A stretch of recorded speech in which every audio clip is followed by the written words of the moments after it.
First, I'm going to start off by asking you all a question.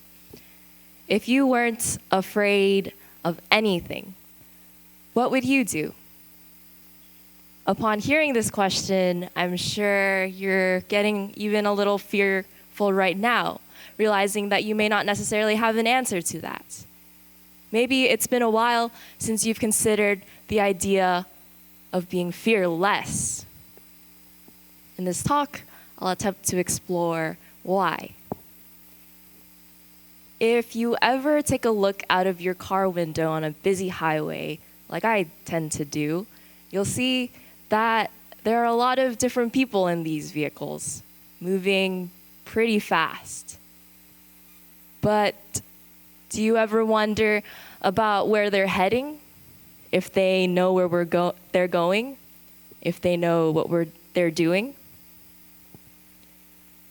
Maybe they're just going through the motions, hoping they'll end up somewhere. Maybe if they just block out the windows on the sides and they look straight ahead, they'll get somewhere. This is descriptive of the student mindset today. Now let me introduce a concept called reification, which is basically where we assign value to abstract ideals that aren't necessarily up to that value.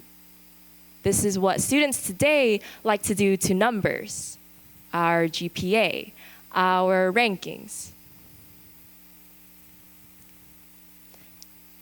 We don't want to stray away from anything that does not mean success. We don't want to look away from a path that appears to already be laid out for us, guaranteeing success.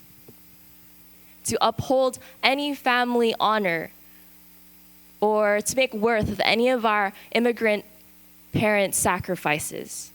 There's no room or time to make mistakes. We have to have answers and control over everything right now. But I'm sure for a lot of us, we're thinking that we're really stuck right now. And it's getting really hard to breathe here.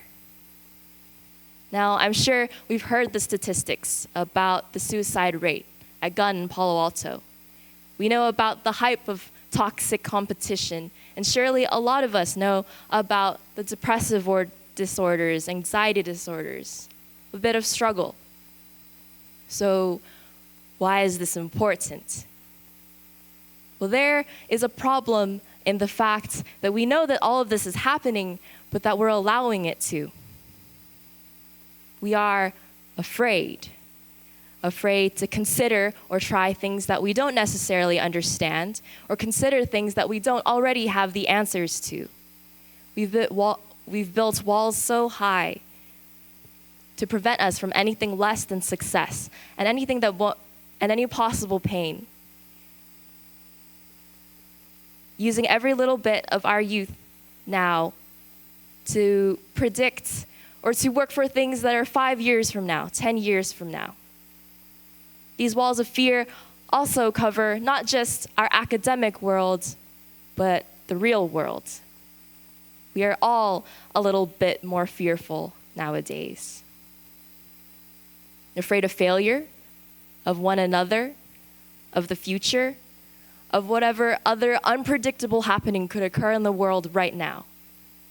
And when we look at the world, we see people who are numb to all of the things happening.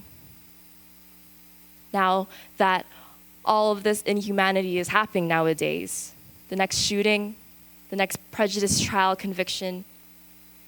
And when we look into others' eyes and attempt to understand what makes them human, we realize that we don't even know what makes us human. We've stopped listening, stopped trying to care, stopped trying to understand. But the thing about fear is that fear is only detrimental if you allow it to consume you. Instead, if we looked at fear as a calling or an awakening for us to reassess the situations that we are in, we could redefine our situations for the better. And in our situation, maybe we need to think like kids again. I interpret this endemic of fear as a shortage of two things: two things only our youth offers us: imagination and love. Or you could say things that come out of pure intent. Number one, imagination. If you walk into a first grade classroom assigned an art assignment, you'll see that no painting is like any other. These first graders don't mind purple bunnies or giant, oversized, fluffy dogs that cover the entire piece of paper.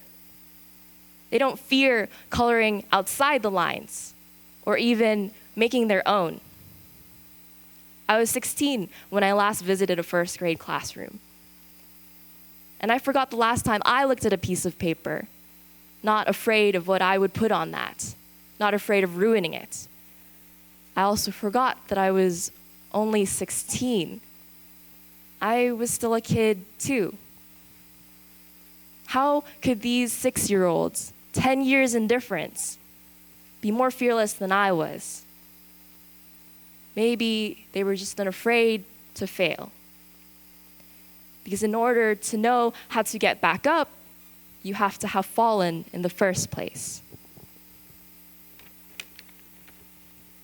Now you have a sense of imagination. What are you going to do with it? Well, then there's this concept called love.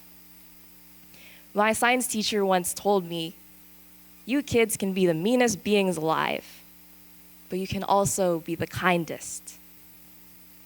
Don't you remember when you used to look at your classmates as not competitors or through judgment of their skin color or with any idea of what a stereotype was in the first place, but as your partners in defeating the monsters at hand or building colossal castles that would lead you into the galaxies far, far away, waiting for you to discover?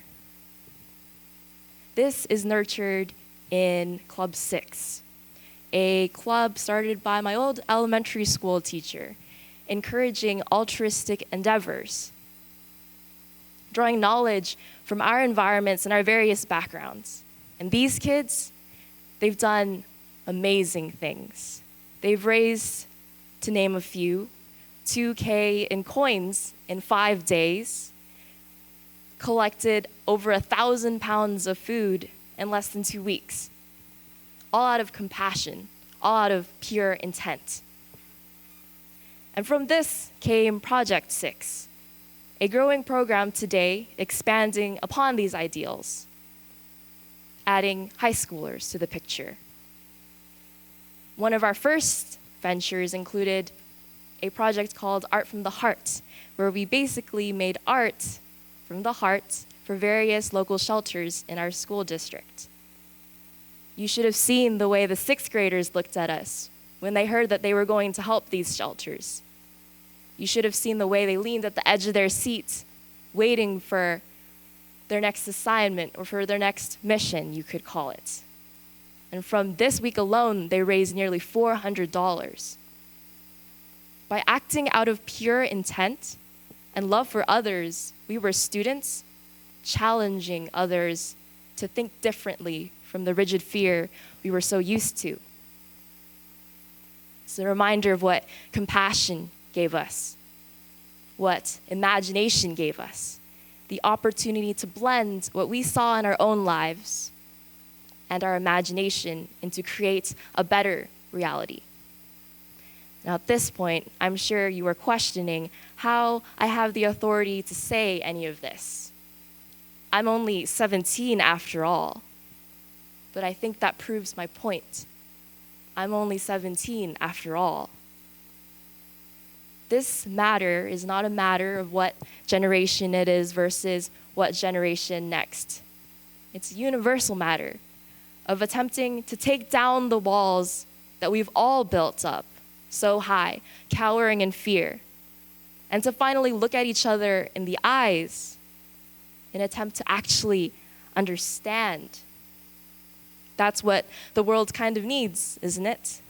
It's been consumed by a lot of loud, a lot of violence, a lot of anger, but maybe it needs a bit of youthful human connection, empathy. People willing to look at the world not in fear or as another competitor, but as something to understand, to love. All humans fear, but all humans can love. All humans can imagine. It's a naive concept, but in our case, naivety is strength. So let's break down the walls we've built between one another and the rest of the world, and look at the world not behind a screen or the wall or as another competitor, but in each other's eyes, at unpaved roads, at blank canvases, with crayons in our hands. Thank you.